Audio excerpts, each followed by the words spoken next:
Welcome to the James Show, News Talk 820, WBAP, now on FM at 93.3. Went to a concert last night. The band is called The Idols, I-D-L-E-S. They're Brit. They rock. Not very popular, but big enough to fill up the ballroom at Gilley's.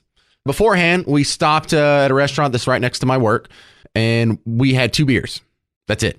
We go back to my apartment real quick. I have 1 drink. Dave has 1 drink. But Dave also has something I don't have. Dave had a flask. You know what a flask looks like. You know about how big it is, right? It's about the size of your hand. And it's designed specifically to fit in your back pocket of your jeans or maybe the inside pocket of your coat. So you know how big it is, right? He had an oversized one. It was huge. It was like twice as big as a normal one. And it was filled with tequila. Oh, someone's not playing around. Someone wants to have fun at the Idols concert tonight.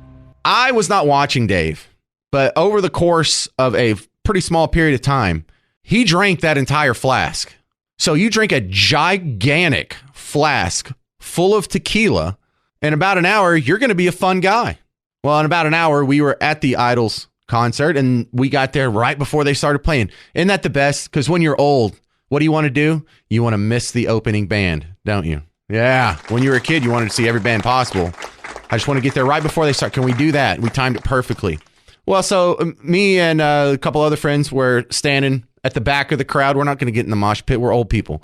But Dave kind of disappeared into the crowd.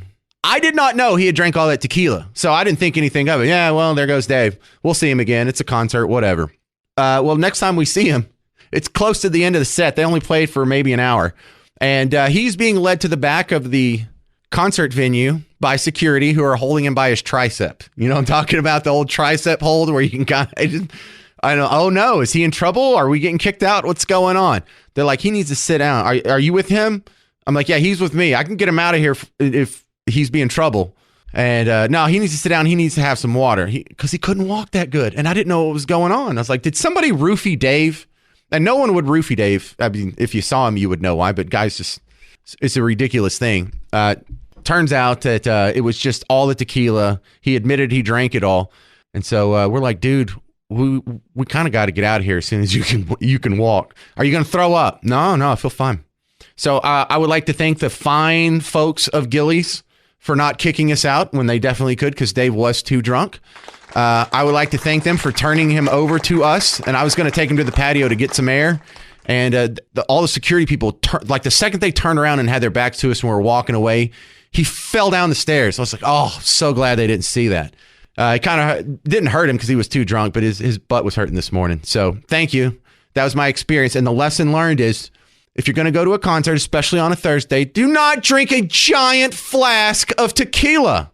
And the other story I want to put in your head before we do the movie reviews coming up in the next segment is Morgan Spurlock died. Morgan Spurlock is known for doing Super Size Me. And I saw that at the theater when it came out. And while I disagreed with it, I thought, yeah, this is entertaining for a documentary. Documentaries were a lot more boring before this guy came along. And he's one of the first guys where I saw the documentary. I'm like, this could pass just as a movie with a storyline. But I kind of felt like it was all bunk anyway. And Super Size Me, the movie was supposedly him going and eating McDonald's only for 30 days and detailing all the horrible effects it had on his health. But when he ate that first meal that was supersized and he barfed, I was like, what are you're kicking up McDonald's? Your system can't handle McDonald's? I don't think you're a very healthy fella. And it turned out that even after the movie came out, there was a whole bunch of people that tried to replicate the results because they wanted to know, dude, if eating this much McDonald's gives you severe liver failure, looks like an alcoholic, we need to get to the bottom of this scientifically. He may have made an important discovery on accident, but after a few years when no researcher could replicate the results, that was dismissed scientifically speaking.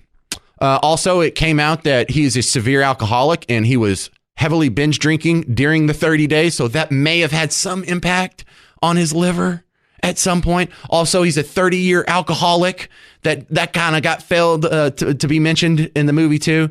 And then, oh yeah, he was Me Too'd out of his career in 2017 for being a serial predator of some sort. So other than that, though, great guy. Let's all remember the wonderful legacy of Morgan Spurlock, a guy who made a movie about how these evil people are lying to you for profit. And the movie itself was lying to you for profit.